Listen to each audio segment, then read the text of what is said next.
Hello. Topic आज क्या पढ़ेंगे हम? तो एबनॉर्मल मोलर मास और वांट ऑफ फैक्टर। अब ये एबनॉर्मल मोलर मास क्या है? नॉर्मल तो सुना है, ये एक नया वर्ड है एबनॉर्मल। तो जैसा होना चाहिए वैसा नहीं होता है और उससे कुछ डिफरेंट रिजल्ट आता है।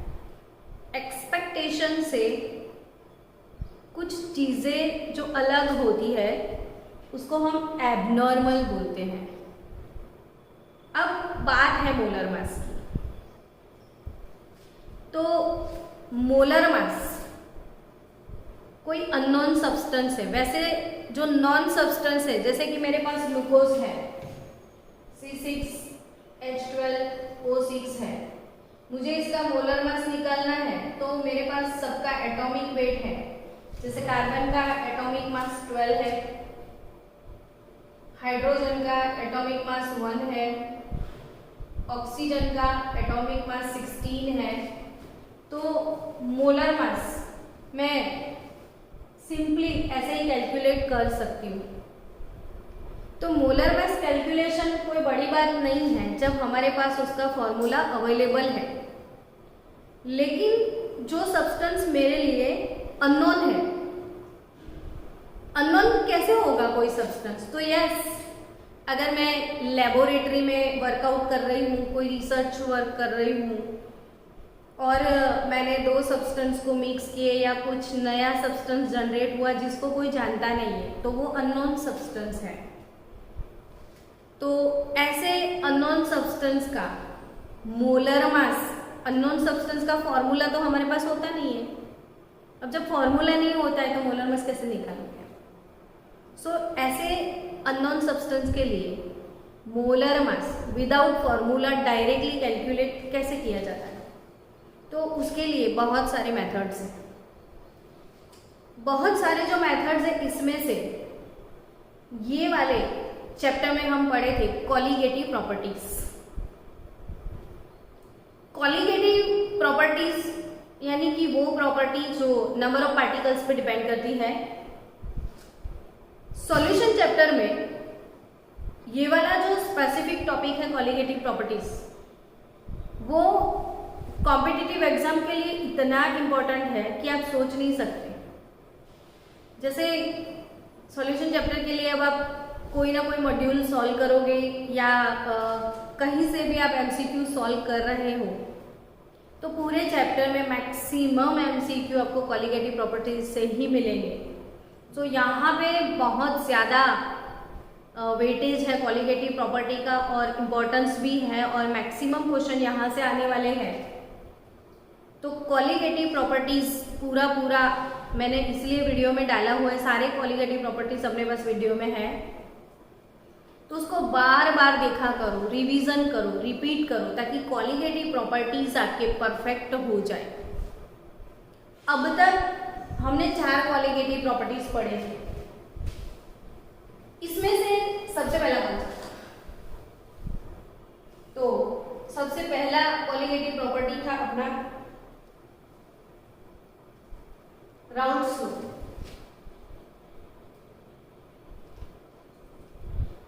Raoult's law for non volatile solute in volatile solvent. यहाँ पे राउल्ट्स लॉ था क्या? तो P naught minus P1 upon P naught is equal to mole fraction X2, और मोल फ्रैक्शन X2 उसमें आता क्या है? तो mole of solute upon total moles, यानी कि मोल फ्रैक्शन ऑफ सॉल्यूट। दूसरी जो कॉलीगेटिव प्रॉपर्टी थी, यहाँ पे राउल्ट्स लॉ में वेपर प्रेशर कॉलीगेटिव प्रॉपर्टी है। दूसरी थी एलिवेशन इन बॉइलिंग पॉइंट। तो एलिवेशन इन बॉइलिंग पॉइंट जो है वो delta TB proportional to M KB, यानी कि delta TB proportional to M था। अगेन ये मोलारिटी यानी कि 1000 into W2 upon M2 into W1 मैंने सिखाया हुआ है। यहाँ पे भी मास ऑफ सॉल्यूट, यहाँ पे भी मास ऑफ सॉल्यूट, क्योंकि ये मोल है तो मास ऑफ सॉल्यूट नहीं जानते हो तो मोल कैसे निकालोगे। तीसरी चीज depression in freezing point, depression in freezing point यानी डेल्टा TF प्रोपोर्शनल अगेन मोलरी यानी कि मास ऑफ सॉल्यूट फिर से आ गए, यही सेम चीजें आ गई। और फोर्थ वन ऑस्मोटिक प्रेशर। तो जो ऑस्मोटिक प्रेशर है वो है pi is equal to WRT/MV। तो यहाँ पे W again mass of solute. तो ये चारों जो क्वालिटेटिव प्रॉपर्टी है वो चार प्रॉपर्टी किस पे डिपेंड करता है, तो कि all qualitative properties are depend upon the mass of solute, यानी कि पूरी प्रॉपर्टी सिर्फ और सिर्फ सॉल्यूट पे डिपेंड करती है। अब ये चार प्रॉपर्टी कोई भी अननोन सब्सटेंस का मोलर मास निकालने के लिए काफी है। जैसे यहाँ पे आप सोचो कि P0 minus P1 upon P0 is equal to mole N2 है, तो यहाँ पे वेट अपॉन मोलर मास, और यहाँ पे शायद मैं इसको इग्नोर करूँ तो इसका भी वेट अपॉन मोलर मास ले लेते हैं। तो ये अननोन सब्सटेंस का molar mass M2 mass molar mass of solute. कोई भी अननोन सब्सटेंस को मैं प्रॉपर सॉल्वेंट में डिसॉल्व करके सॉल्यूशन बना के उसका वेपर प्रेशर अगर मैंने कैलकुलेट कर लिया तो मेरे पास vapour pressure of pure solvent भी है, वेपर प्रेशर ऑफ सॉल्यूशन मिल गया। तो ये फॉर्मूला यूज करके हम अननोन सब्सटेंस का मोलर मास निकाल सकते हैं। वैसे ही सेम मैंने ये फॉर्मूला बेस्ड एग्जाम्पल कल आपको सॉल्व भी करवाया था। एलिवेशन इन बॉइलिंग पॉइंट की बात मैं करूँ तो यहाँ पे कोई भी अननोन सब्सटेंस का सॉल्यूशन बना के उसका बॉइलिंग पॉइंट मेजर करके आप यहाँ से अननोन सब्सटेंस का मोलर मास निकाल सकते हो। इससे भी अननोन सब्सटेंस का मोलर मास और यहाँ पे भी अननोन सब्सटेंस का मोलर मास हम कैलकुलेट कर सकते हैं। तो कोई अननोन सब्सटेंस है उसका मोलर मास मुझे डिटरमाइन करना है, कैलकुलेट करना है, या उसकी क्वालिटेटिव प्रॉपर्टीज मुझे कैलकुलेट करनी है, तो यहाँ पे चार क्वालिटेटिव प्रॉपर्टीज में यूज कर सकती हूँ। अननोन सब्सटेंस का मोलर मास निकालने के लिए मेरे पास चार ऑप्शन है और ये चारों ऑप्शन से मैं अननोन सब्सटेंस का मोलर मास निकाल सकती हूँ। अब कंफ्यूजन होगा क्या कि अगर मेरे पास मेथड्स हैं तो ये मेथड्स वो एप्रोप्रिएट है कि नहीं, ये परफेक्ट है कि नहीं है, वो मैं चेक कैसे कर सकती हूँ। तो उसको चेक करने के लिए मुझे नॉन सब्सटेंस लेना पड़ेगा। नॉन सब्सटेंस, सपोज मैंने NaCl वाला सब्सटेंस ले लिया, तो NaCl जो मैंने लिया, अब NaCl का मोलर मास तो मुझे पता है, ये नॉन सब्सटेंस है मैंने लिए Na का 23, Cl का 35.5, तो NaCl का मोलर मास 58.5 पता ही है मुझे। अब मैं अननोन बन जाती हूँ कि मुझे नहीं पता है, चलो ये अननोन सब्सटेंस है मेरे लिए, और ये सोडियम क्लोराइड को मैं डिसॉल्व करके सॉल्यूशन बना के उसकी क्वालिटेटिव प्रॉपर्टी जो है वो कैलकुलेट करने के बाद उसका मोलर मास मैं कैलकुलेट करती हूँ, तो मुझे कुछ और रिजल्ट मिलता है जो मेरी एक्सपेक्टेशन में नहीं था। तो ये जो अजीब सा रिजल्ट मिलने लगा, जो मिलना चाहिए उससे कुछ और रिजल्ट आया, तो उस कंडीशन में जो डिफरेंट मोलर मास, एक्सपेक्टेशन से जो डिफरेंट मोलर मास आए, तो उसको रॉन्ग है वैसा नहीं बोल सकते, उसको हमने बोला एबनॉर्मल मोलर मास। तो यहाँ पे ऐसा क्यों हुआ? तो कि जो क्वालिटेटिव प्रॉपर्टीज है एक्चुअली वो किसके लिए है? तो colligative properties generally are for, generally वो कॉलिगेटिव प्रॉपर्टी किसके लिए है, तो वो नॉन इलेक्ट्रोलाइट सॉल्यूशन के लिए है, non electrolyte. Then what is non electrolyte, तो नॉन इलेक्ट्रोलाइट वो होता है जो सॉल्यूशन के अंदर डिसोसिएट या एसोसिएट नहीं होता है। अभी डिसोसिएशन क्या, तो मेरे पास नॉन इलेक्ट्रोलाइट जो सब्सटेंस है वो है ग्लूकोज, फिर मेरे पास है यूरिया NH2CONH2, फिर सुक्रोज की बात करें C12H22O11। तो ये जो सारे सब्सटेंस हैं कि वही ग्लूकोज है, यूरिया है, शुगर है। अगर इसको मैंने पानी में डिसॉल्व कर दिया, ये अगर वाटर सॉल्युबल है, सारे है ही है वाटर सॉल्युबल, और इनको मैंने पानी में डाला तो they exist as a single particle. यहाँ पे डिसोसिएशन और एसोसिएशन नहीं होता है, no dissociation no association, it exist as a single particle. जितना डाला उतना ही है अंदर, मैंने जितना ये पार्टिकल डाला उतने ही पार्टिकल अंदर है, एक्सेस नहीं है। तो ये तीन सब्सटेंस को मैं कॉलिगेटिव प्रॉपर्टी फॉलो करूँ, ये तीन सब्सटेंस के ऊपर यूज करूँ, तो जो मेरी प्रैक्टिकल प्रॉपर्टी है, प्रैक्टिकल वैल्यू है, वो एग्जैक्ट एक्सपेक्टेशन के हिसाब से ही आती है। जितना मैंने एक्सपेक्ट किया उतना ही वैल्यू आएगा, क्योंकि ना एसोसिएशन ना डिसोसिएशन। तो अब मैं आपको ये समझा दूं पहले कि ये एसोसिएशन और डिसोसिएशन होता क्या है।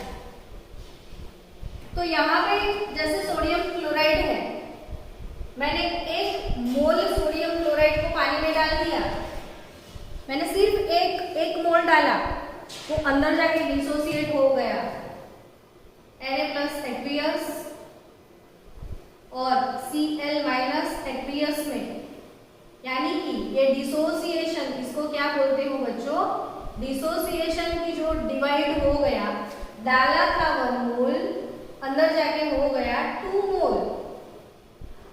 यहाँ पे नंबर ऑफ पार्टिकल्स डबल हो गए। और आपको पता है कि colligative properties are such properties which depends upon the number of particles. यहाँ पे नंबर ऑफ पार्टिकल्स 2 है, और जब नंबर ऑफ पार्टिकल्स 2 है तो 1 मोल डालते हो, अंदर जाके 2 मोल हो जाता है, तो but obvious molar mass half उसका आ जाएगा। तो एक्सपेक्टेड मोलर मास का 58.5 जितना नहीं आएगा, एग्जैक्टली हाफ आपको मिलेगा, क्योंकि 1 मोल से टूट के वो 2 मोल में हो गया। अगर आपने K4FeCN6 डाल दिया, तो अगर आपने 1 मोल समझ के डाला था, हुआ क्या वहां पे अंदर जाके वो सॉल्यूशन में जाके 5 मोल बन गया। तो जो एक सिंगल पार्टिकल समझ के आप डाल रहे हो और वो तो 5 पार्टिकल में कन्वर्ट हो गया, तो आपकी जो एक्सपेक्टेशन थी उससे 5 टाइम लेस मोलर मास आपके पास में आएगा। यहाँ पे मोलर मास 5 टाइम लेस हो जाएगा, क्योंकि ये 5 मोल में डिवाइड हो चुका है। तो ये है डिसोसिएशन। कौन सी फिनोमिना है ये, डिसोसिएशन। इसकी ऑपोजिट, अगर डिसोसिएट नहीं होता है तो यहाँ पे एसोसिएशन के भी चांसेस है। तो ये एसोसिएशन क्या होता है, आप पढ़ चुके हो पॉलीमर चैप्टर में, जैसे CH2 डबल बॉन्ड CH2, ये इथीन है। इथीन के अगर मैंने N मॉलिक्यूल ले लिए, तो इथीन का एक मॉलिक्यूल दूसरे मॉलिक्यूल के साथ एसोसिएट करके एक कंपाउंड बना देता है। N मॉलिक्यूल ऑफ इथीन अगर मैंने लिया, तो वो N मॉलिक्यूल एक दूसरे के साथ चिपक गए, यानी कि एसोसिएशन हुआ। और यहाँ पे कितने मर एसोसिएट हुए, तो सो मैनी को बोलते हैं हम पोली, और इसीलिए इसको बोलते हैं पॉलीमर। तो ये जो है सो मैनी मॉलिक्यूल्स जो है वो एसोसिएट यहाँ पे होते हैं, इसको हम एसोसिएशन बोलते हैं। दूसरा एग्जाम्पल एसोसिएशन। ये एग्जाम्पल आपको पूछते हैं, क्वेश्चन बार बार आता है, तो आप समझना और याद रखना कि ये मैंने कौन सा एसिड लिया है।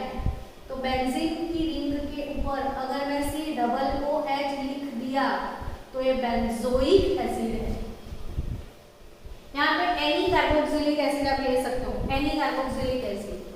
आपने एसिटिक एसिड लिया तो भी कोई आपको डांटने वाला नहीं है। यहाँ पे एनी कार्बोक्सिलिक एसिड।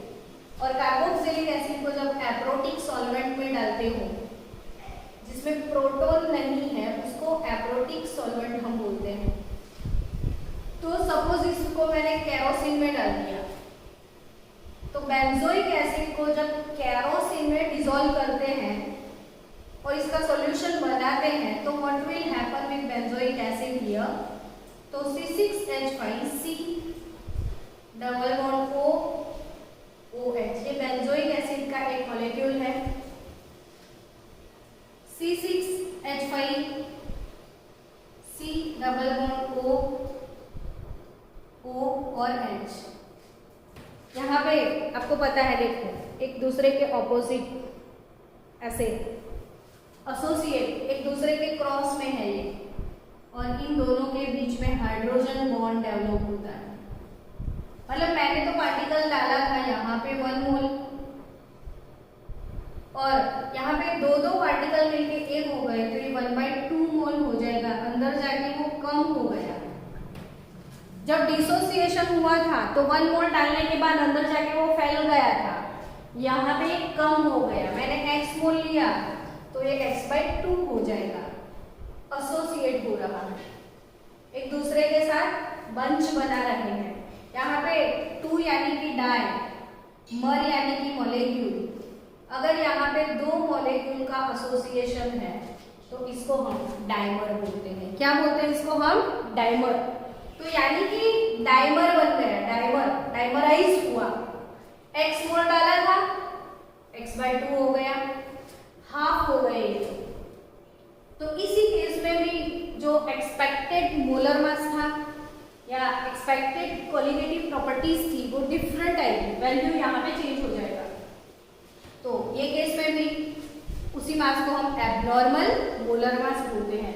यहाँ पे क्वेश्चन था एक बार बोर्ड में या नीट में भी था शायद कि बेंजोइक एसिड का मोलर मास 122 है। जब केरोसिन में उसको डिसॉल्व करेंगे तो इसका मोलर मास कितना होगा, ये क्वेश्चन पूछा था।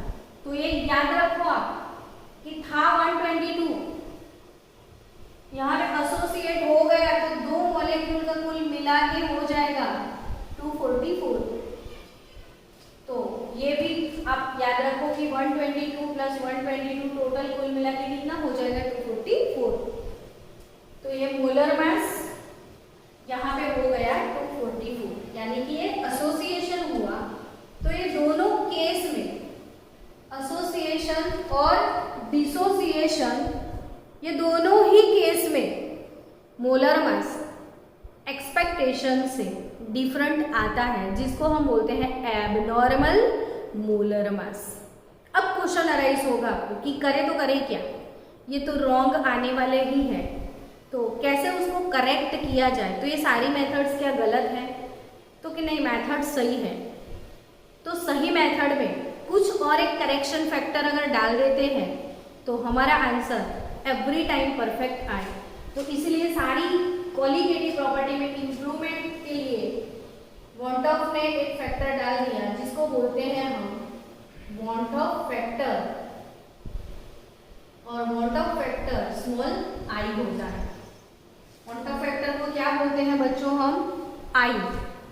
अब ये जो आई है उसको कैसे कैलकुलेट किया जाता है? तो आई कैलकुलेट करने के लिए हमारे पास फॉर्मूला है normal molar mass of solute, यानी कि थियोरेटिकल मोलर मास। नॉर्मल यानी थियोरेटिकल वैल्यू, जो उसकी रियल वैल्यू है। सपोज यहाँ पे सोडियम क्लोराइड की बात करें तो सोडियम क्लोराइड की नॉर्मल वैल्यू होती क्या है? तो 58.5 है। तो normal upon abnormal, molar mass of solute. तो सोडियम क्लोराइड 1 मोल डाला था, अंदर जाके हो गया 2 मोल, यानी कि हाफ मोलर मास इसका आएगा, तो उसका वैल्यू आई ऑलमोस्ट 2 आएगा। जितने नंबर ऑफ पार्टिकल है ना, सपोज कर लो कि ये 100% डिसॉल्व हो गया सॉल्यूशन में, जितना डाला था उतना 100% डिसॉल्व हो गया, तो डिग्री ऑफ आयोनाइजेशन उसका 100% है, तो इसीलिए आई ऑलमोस्ट इसके लिए 2 आएगा अगर 100% डिसोसिएशन है तो यहाँ पे आई, अगर मेरे पास मोलर मास मैंने बोल दिया कि नॉर्मल यानी थियोरेटिकल मोलर मास, और यहाँ पे प्रैक्टिकल मोलर मास की जो प्रैक्टिकल करने के बाद आया, या अगर मुझे पूरा ऑब्जर्व्ड क्वालिटेटिव प्रॉपर्टी लिखना है तो यहाँ पे उल्टा लिखना पड़ेगा कि practical observed qualitative property, practically observed qualitative property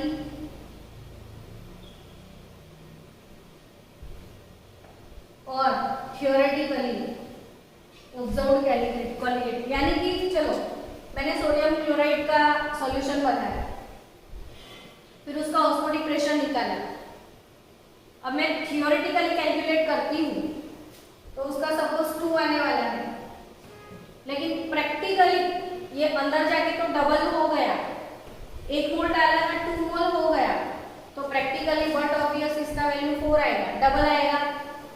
theoretically 2 आने वाला था, आया 4, तो यहाँ पे आंसर मुझे 2 मिल जाएगा। तो प्रैक्टिकली ये 4 हो गया, अंदर जाके 1 मोल था जिसके लिए 2 कैलकुलेट किया था, अंदर जाके वो डबल हो गया तो 4 हो जाएंगे। यानी practically observed qualitative osmotic pressure या बॉइलिंग पॉइंट या freezing point upon theoretical value of qualitative property, तो यही फॉर्मूला हम आई के लिए यूज कर सकते हैं, जिसको हम मॉन्ट ऑफ फैक्टर आई बोलते हैं। और अब ये आई कैसे कैलकुलेट करते हैं वो समझते हैं कि आई और डिग्री ऑफ आयोनाइजेशन के बीच में रिलेशन क्या है। डिग्री ऑफ आयोनाइजेशन जिसको हम अल्फा बोलते हैं, तो डिग्री ऑफ आयोनाइजेशन क्या है वो समझते हैं। चलो पहला एग्जांपल लेते हैं सोडियम क्लोराइड के लिए। सपोज आपके पास सोडियम क्लोराइड है सॉल्ट, उसको आपने वाटर में डिसॉल्व कर दिया तो आपको मिलेगा Na+ aqueous Cl- aqueous। यहाँ पे डिग्री ऑफ आयोनाइजेशन होता क्या है वो समझते हैं। तो जैसे मैंने पानी लिया, पानी में मैंने 100 ग्राम सॉल्ट डाला और वो 100 ग्राम पूरा डिसॉल्व हो गया, यानी कि 100% डिसॉल्व हो गया। तो जितना यहाँ डाला था इतना ही यहाँ पे मिला है, जितना मैंने यहाँ पे डाला था उतना ही मुझे यहाँ पे मिलता है, तो वो 100% आयोनाइज होता है। वैसा हम बोल सकते हैं जितना डाला उतना मिला, तो वो कितने परसेंट आयोनाइज हुआ, तो वो 100% आयोनाइज होता है, 100% आयोनाइज हुआ। लेकिन मैंने यहाँ पे डिसॉल्व किया 100 ग्राम डिसॉल्व करने के बाद यहाँ पे जस्ट 2 ग्राम ये दोनों मिल रहे हैं पार्टिकल, यानी कि 100 मैंने तो डाल दिया था बट ये डिसॉल्व नहीं हुआ, तो ये पार्शियली आयोनाइज होता है। ऐसा नहीं होता है कि सारे सब्सटेंस पानी में डालो पूरे डिसॉल्व भी हो जाए। हर एक की सॉल्युबिलिटी अलग अलग है, सबकी सॉल्युबिलिटी यानी कि डिसॉल्व होने की कैपेसिटी डिफरेंट है। अब पूरे क्लास में इतने बच्चे हो, मैंने पढ़ाया, सबकी याद रखने की कैपेसिटी हर एक बच्चे की डिफरेंट है, ग्रास्पिंग कैपेसिटी भी हर एक बच्चे की डिफरेंट है। वैसे सॉल्युबिलिटी भी हर एक सब्सटेंस का अलग अलग होता है। सारे सब्सटेंस 100% डिसॉल्व नहीं होते हैं। तो यहाँ पे ये 100 ग्राम तो मैंने डाला था, लेकिन ये डिसॉल्व हुआ सिर्फ 2 ग्राम, तो उसका डिग्री ऑफ आयोनाइजेशन अल्फा 2% हुआ। Degree of ionization in percentage कितना परसेंटेज हुआ, जस्ट 2% डिसॉल्व हुआ। बट आप फ्रैक्शन बोलो, degree of ionization, percentage wise वो 2% आयोनाइज होता है, लेकिन फ्रैक्शन वाइज देखो तो 2 divided by 100, so it is 0.02 alpha, यहाँ पे 0.02 डिग्री ऑफ आयोनाइजेशन है, वैसा हम इसको बोल सकते हैं। तो ये है 0.02%। तो यहाँ पे what is degree of ionization, तो जितना डिसॉल्व होता है उसको हम डिग्री ऑफ आयोनाइजेशन बोलते हैं। सपोज मैंने 100 ग्राम डाला था, इसमें से 25 ग्राम डिसॉल्व हुआ, 100 से सिर्फ कितना डिसॉल्व हुआ, 25 ग्राम, तो ये 25% आयोनाइज हुआ। कितने परसेंट आयोनाइज हुआ बच्चों, 25%। तो डिग्री ऑफ आयोनाइजेशन अल्फा क्या होगा, 25 डिवाइडेड बाय 100, तो it is 0.25 only. Degree of ionization alpha, degree of ionization alpha, तो वो कितना होगा, 0.25 ओनली। दूसरी एक चीज और भी डिटेल में मुझे समझाना है कि सपोज आप मान लो मैंने एसिटिक एसिड लिया, एसिटिक एसिड अगर आयोनाइज हो रहा है एसीटेट आयन में और H3O प्लस आयन में, अब समझो कि यहाँ पे ये 0.1 मोलर था, तो व्हाट इज माय एक्सपेक्टेशन, मैंने डाला 0.1 तो मुझे मिलना ही चाहिए इतना। तो अगर ये 0.1 ही मुझे मिला तो I can say that here कि 100% आयोनाइज हो चुका है, यानी कि डिग्री ऑफ आयोनाइजेशन अल्फा इसका 1 होगा, 100/100 तो 1 होगा। बट अगर यहाँ पे कहीं 0.01 मोलर ही आया, डाला था तो मैंने 0.1 मोलर, लेकिन यहाँ पे मुझे मिल रहा है 0.01 मोलर ओनली, तो मैं ये डिग्री ऑफ आयोनाइजेशन कैसे कैलकुलेट कर सकती हूँ, देखो कि 0.1 का 0.1 मिला होता तो वो 100% आयोनाइज है, वैसा हम बोल सकते हैं। 0.1 के लिए 0.1 मिला होता तो वो 100% आयोनाइज होता, लेकिन 0.01 मिला तो वो कितने परसेंट है, तो योर आंसर इज हियर 10%। तो यहाँ पे अल्फा 10% है, अब 10 डिवाइडेड बाय 100 कर दो तो आपको 0.1% डिग्री ऑफ आयोनाइजेशन मिलेगा। तो डिग्री ऑफ आयोनाइजेशन अल्फा यहाँ पे जितना है उतना ही यहाँ पे है, तो 100%, लेकिन डालते हो और मिलता कुछ और है, तो ये परसेंटेज कितना मिला वो निकालना पड़ता है, तो इसको बोलते हैं हम degree of ionization which is alpha. अब इसको समझो कि Na+Cl-, चलो इनिशियल कंसंट्रेशन इसका मैंने 1 मोल ले लिया। अब इनिशियली ये पानी में डिसॉल्व अभी शुरू हो रहा है, तो ये तो होगा नहीं अभी। अब डिसोल्यूशन हो गया, सॉल्युबिलिटी हो गई, तो यहाँ पे आएगा degree of ionization, degree of ionization जिसको बोलेंगे हम अल्फा, तो ये अल्फा मोल है। According to stoichiometry of that equation 1 mole NaCl dissociate into 1 mole of sodium chloride and 1 mole of chloride, 1 mole of sodium and 1 mole of chloride। तो यहाँ पे 1 मोल है, तो यहाँ पे भी अल्फा और यहाँ पे भी अल्फा जनरेट होगा।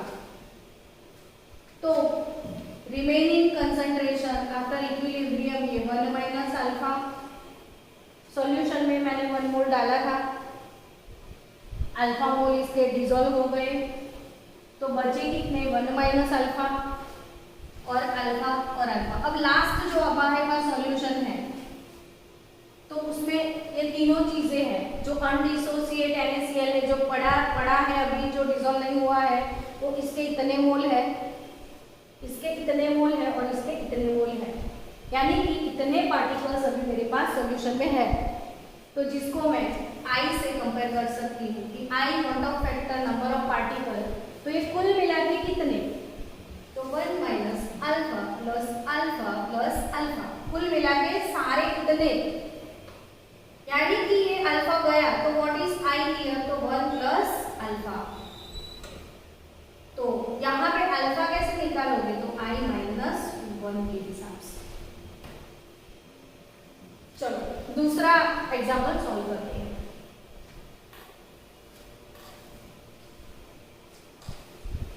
मेरे पास सपोज FeCl3 वाला कंपाउंड है, तो यहाँ पे Fe+3 aqueous 3Cl minus aqueous है। अब मेरा इनिशियल मोल ये 1 था, डैश था, डैश था। डिग्री ऑफ आयोनाइजेशन अल्फा है, तो ये अल्फा यहाँ पे ये 3 अल्फा मिलेगा। क्यों बच्चों? तो 1 मोल के हिसाब से ये मुझे 3 मोल जनरेट करके देता है। तो यहाँ पे अल्फा मोल ये डिसॉल्व होगा, तो यहाँ पे 3 अल्फा मोल जनरेट होगा। ये 1 वर्सेस 3 है, तो अल्फा वर्सेस 3 अल्फा।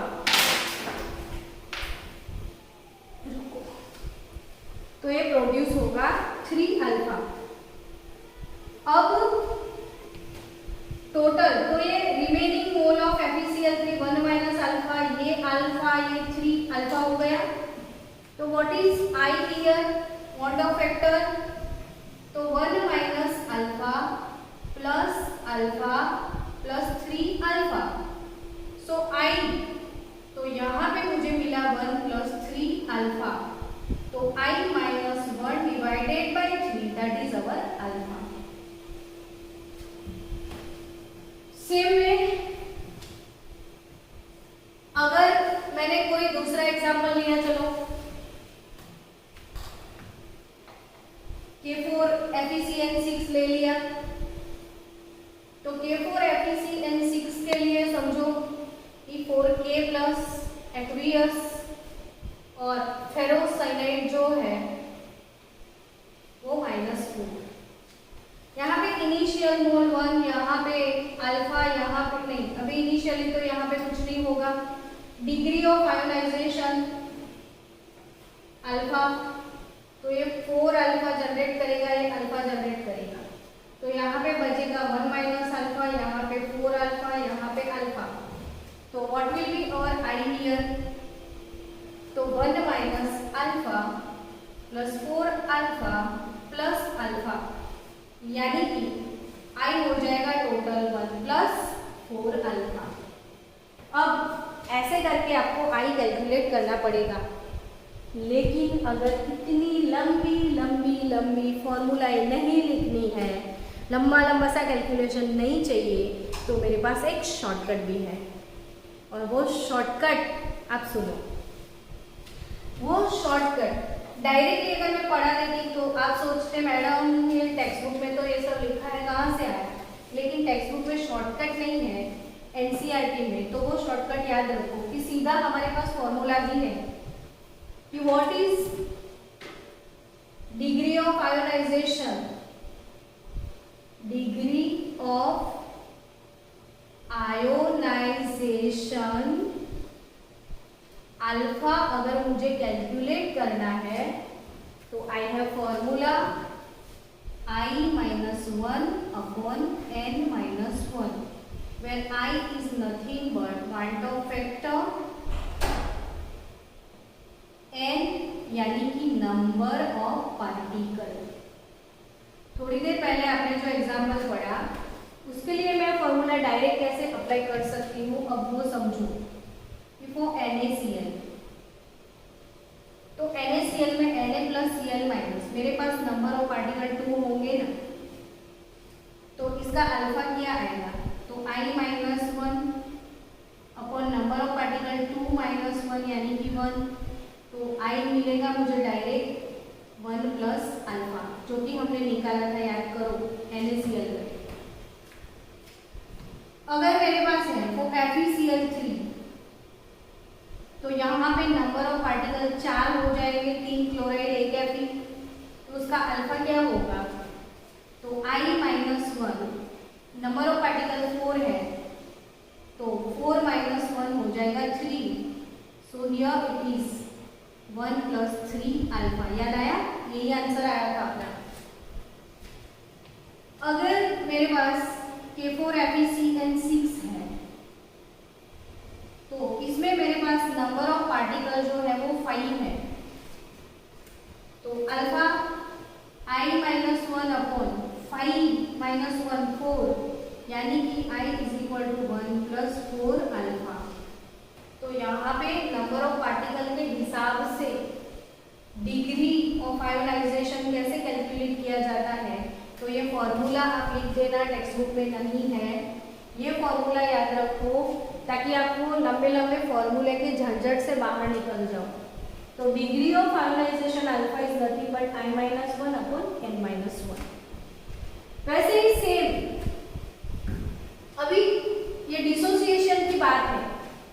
अगर बात करो आप एसोसिएशन की, कौन सी बात करो आप? एसोसिएशन की बात करो। तो अगर ये एसोसिएट होता है, एसोसिएशन होता है, जैसे यहाँ पे मैंने बेंजोइक एसिड ले लिया, C6H5COOH केरोसिन में डाल दिया, तो अभी आपको पता है कि ये डाइमर बन चुका था, C6H5COOH ट्वाइस हो जाएगा। यहाँ पे मैंने 1 मोल लिया है तो ये एसोसिएट होगी, ये 2 मोल ऑफ बेंजोइक एसिड यहाँ पे ऐसे हो जाएगा।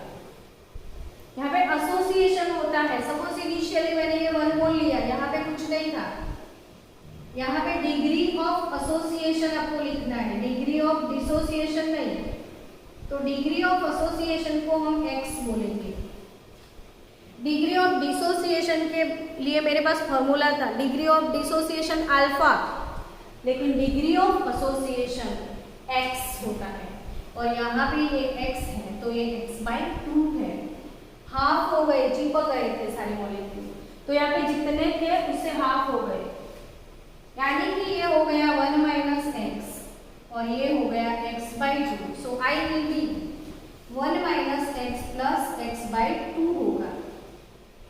तो यहाँ पे आपको एलसीएम निकालो, 2 - 2x प्लस x/2 यानी कि 2 - 2x यानी कि 2 - x/2 आया आपका आंसर। तो ये ऐसे कैलकुलेट करने के लिए मैडम आपको शॉर्टकट फॉर्मूला है आपके पास, तो यस इसके लिए भी शॉर्टकट फॉर्मूला है कि what is degree of association. तो डिग्री ऑफ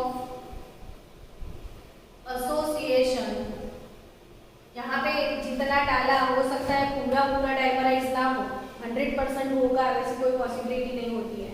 तो यहाँ पे डिग्री ऑफ एसोसिएशन कितना होगा, तो डिग्री ऑफ एसोसिएशन x के लिए फॉर्मूला है